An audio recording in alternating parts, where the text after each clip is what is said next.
300-র উপর গাছ ভেঙেছে, 300 জায়গায় রাস্তা। বর্তমানে এলাকার মানুষ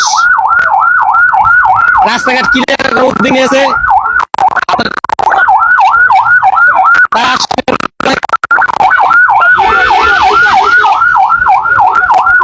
দুটো সাইডে রাস্তা সম্পূর্ণ বলক।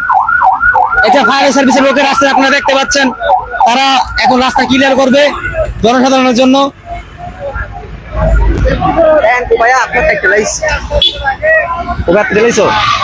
ভালো কাজ করতেছো।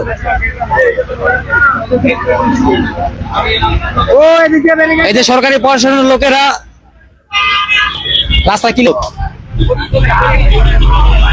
হয়তো দেখা গেছে বিদ্যুৎ 3-4 দিন না আসতে পারে।